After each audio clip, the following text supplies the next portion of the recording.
feel alive, let's hit the dance floor. Don't work too hard, might break a backbone. Return of the Mac, the king is back though. Corvette and cash, I never lack those. She saw the stone, you know how that go. Fatality, my diamonds that cold. Versace trunks, I hit my backstroke. Knock on the door, she at the back, bro. All I really take is a Do what? What's wrong with your car? Do what? Now nothing. We just had to replace the whole steering rack, but luckily Scott brought us a whole spare car, so we got to rob some stuff out of that and keep going. There you go. Yeah. Almost non-existent now. What?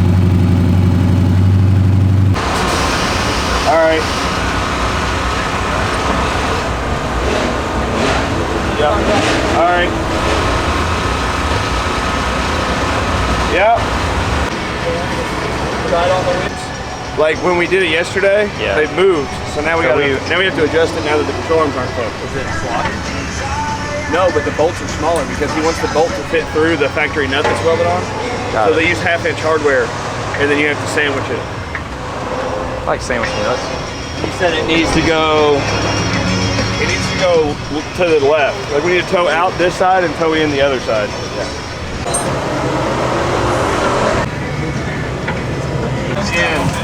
Alright, you're close. Someone wins or loses, you look at the course, there is a definitive course operating on some phone markers.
Weekend was great. Car worked mostly okay-ish after we fixed it on Friday. Luckily, the Scotidi guys brought an entire spare car. So we took the steering rack from that, got it swapped out, and then today and yesterday, it's been great. So stoked on it. First event in the US that's not my own since 2016. So it was nice to swap out of having to be in charge of literally anything and only worry about the car. What's up, guys? This is Scott with Scotidi Race Development. Ryan came down here to look at our secrets. We do powder coating here, so Ryan brought us some stuff to powder coat.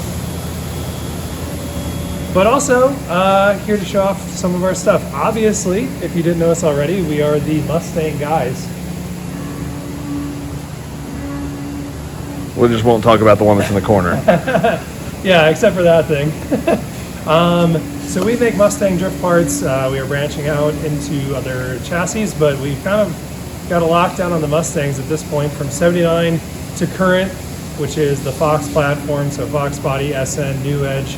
And then we have the S197 platform, and then we also have S550 stuff, which translates to S650 stuff. So really, any Mustang from 79 until now, if you want to drift it, we make parts for it. So we have some of our cars laid out here, and we can go through them and show you what what's special about each one of them, I guess. All right, let's start off with this one here, because obviously it's what we've got. You've been doing a lot of work on getting new parts out for these. Yeah, so the S197 has been really fun. So I've had S197 parts for a long time, but never really like sat down and got into it with an S197. But Matt has been driving this since he started drifting, and I wanted him to like push himself a little bit and to be in a car that will really drive way better than this thing does currently.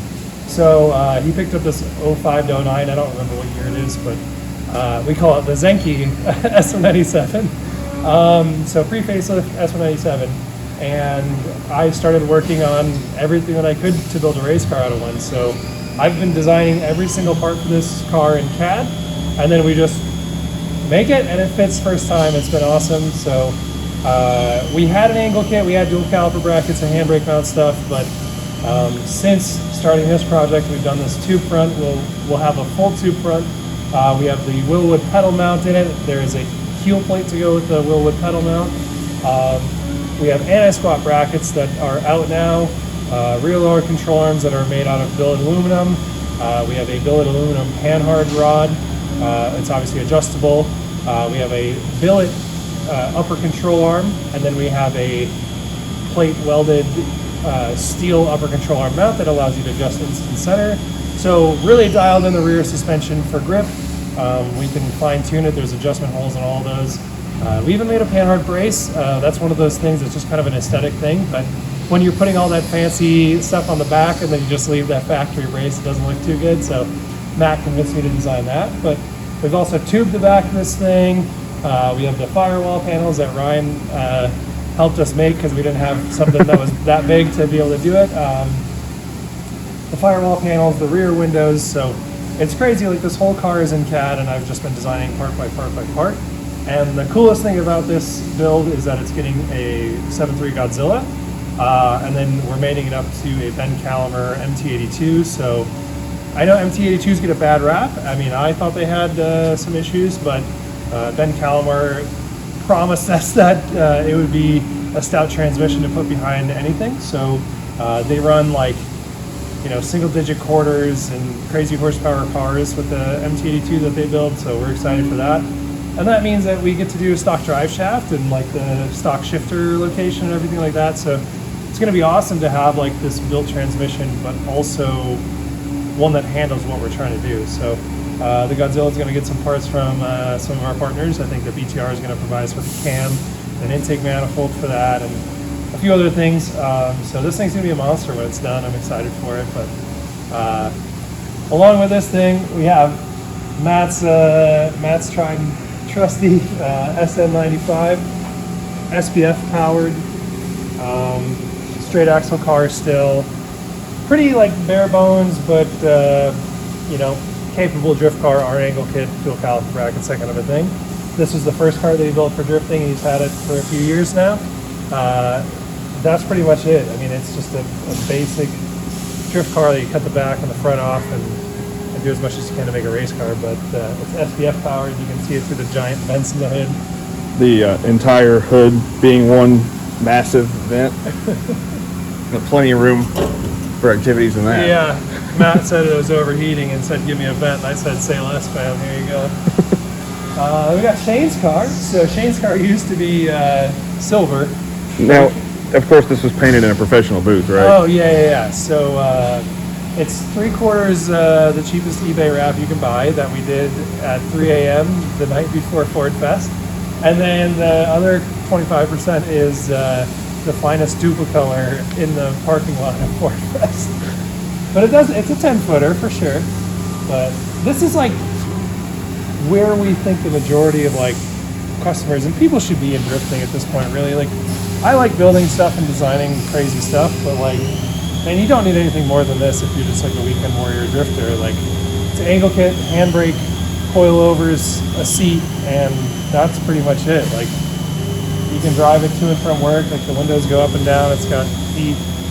You know, the only reason it doesn't have air conditioning is because the condenser was bent. But just like, This is a common theme. I'm doing the same thing. yeah, I think like that's the new strategy of drifting, is to like not go so crazy. You know, I'm a glutton for punishment. I like designing and building cool stuff.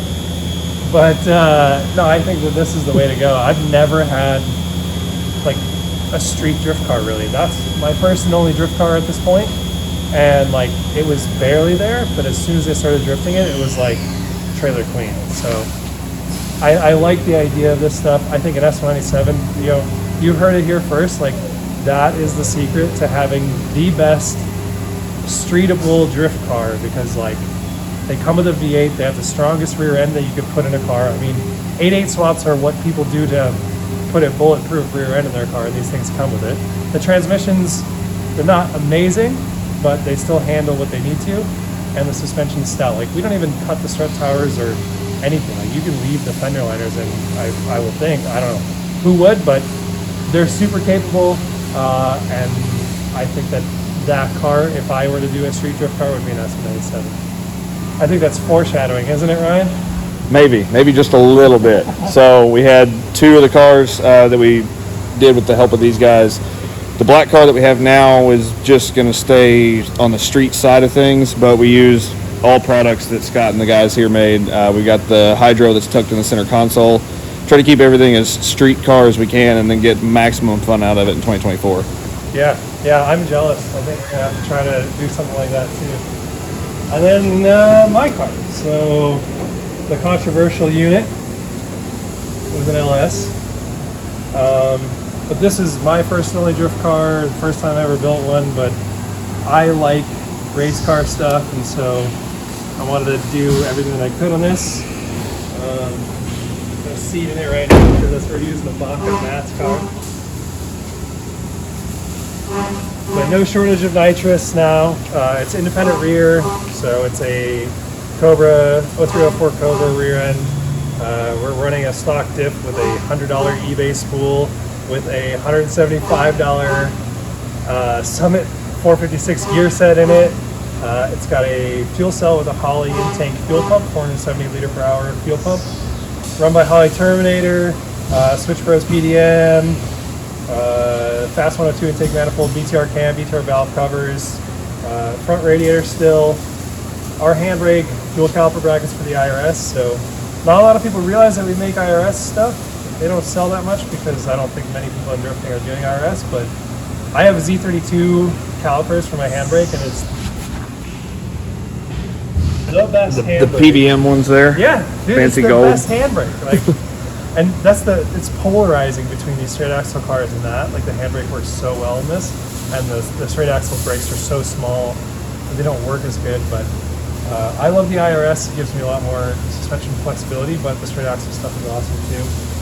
But this is like a super basic car. It's like still steel fenders, steel doors. Like, the only thing that's aftermarket body panels on this are the Extreme Dimensions GT500 hood and then the Extreme Dimensions overs. But other than that, I wanted to keep it basic appearance-wise, and it is once again a polarizing thing. A lot of people think my car is too high or it's ugly or whatever, but it's my style. I wanted to build it the way it is, and it's the tried and trusty now, and that's why that thing's sitting in the corner over there.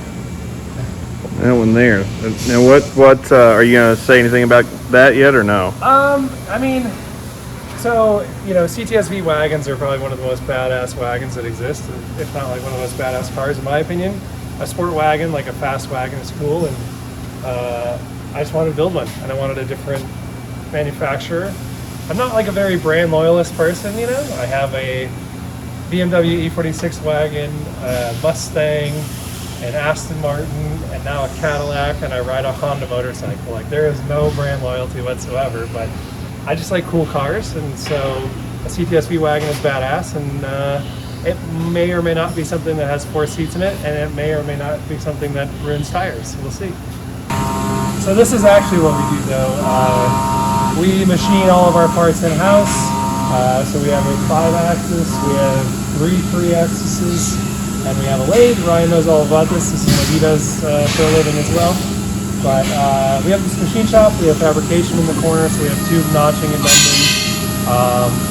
And we do all of our own parts here. So if you don't know, Scotidi Race Development is a partner to Cox Stunt Parts. So Matt founded Cox Stunt Parts, which is motorcycle cages and foam bars and things like that. So we make both of those here, and we do like contract manufacturing for other companies. But so we're not just building race cars and race car parts. We also make motorcycle stunt parts, and we do contract machining for other people. So we can show you a little bit what we do. It's not that exciting to me, but it might be exciting to you. Yeah, let's start with what's going on.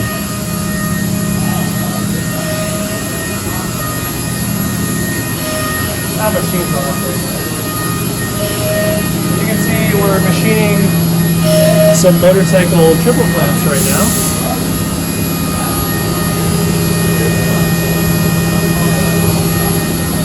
So if you don't know machining too well, or if you do, I don't know.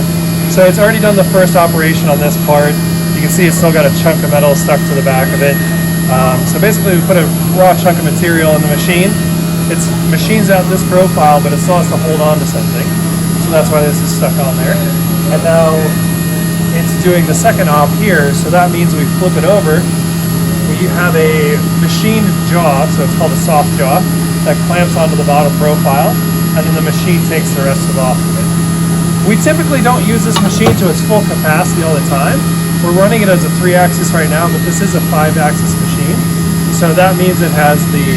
Matt can explain it better than me. Tell him what a 5-axis is. He's lying. We are running it as a 5-axis right now. No, you're not. Because you have to swing up and rotate the part up in space to be able to get to the holes here to do those. So yeah. Will you see that operation? It's already past that. You would see it on the next one. But the runtime? What's the cycle time? Probably 16 minutes. Something like that. For those of you that don't know what a 5-axis machine is, so you got on a traditional mill you have X, Y, and Z. So X, Y, and then Z, up and down, right? So on a 5-axis, typically you'll have X, Y, and Z, just like that. Then you will have either like an A and a B, or like a B and a C, which is what this one is. So B actually rotates the part this way in space, and then C allows you to spin the part. If that, I hope that makes sense. It's hard to explain, but once you see it, you completely understand. There's lots of cool videos on YouTube that explain all that if you want to know more. You're gonna have to talk really loud. Yeah, you're gonna have to be louder than this one here, because it's gonna pick that up like crazy. So I'm gonna try again. No. No? Okay. I got a 1 rip. So, thank you, Matt, for explaining what a 5-axis is. Oh, you're welcome. Appreciate it. I hope you can see it. So this is a dual caliper bracket for an S550. So if you're in the market for S550 drift parts, I'm plugging myself so hard right now, right? Thank you.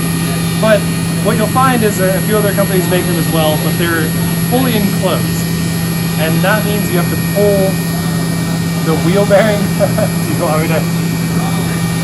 So the other dual caliper brackets on the market are fully enclosed, which means you have to pull the wheel bearing off, the hub, like everything apart to put the dual caliper bracket on. So I took the time to figure out like how can I make this so you don't have to do that. So you actually slide this on. It's got interlocking features on here to capture itself on the spindle, and then there's a joiner plate that locks it in place so that it doesn't spread itself open. And this goes from a 3 to 4 hour job per side, I would assume, to like 15 to 20 minutes per side on putting the dual caliper brackets. And then these are made to use Wilwood calipers that we also sell.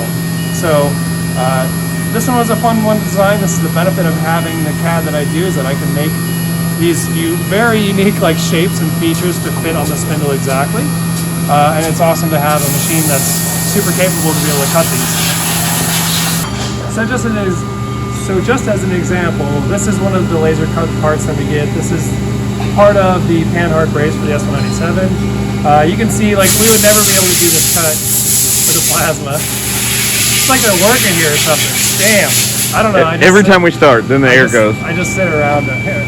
But yeah, there's no way a plasma would be able to do this. That's why we get laser cut stuff, so we can have the cool logos in it. And then, just for funsies, when I design stuff, we put these little notches in it so that it fits together with the other stuff, and Corey doesn't have to guess where things lay out. So welding's a lot easier. But yeah, it's pretty much what we do here. We make motorcycle stud parts, we make drift car parts, and talk a lot of shit apparently. All right, thanks for showing us around. See you guys later. Absolutely.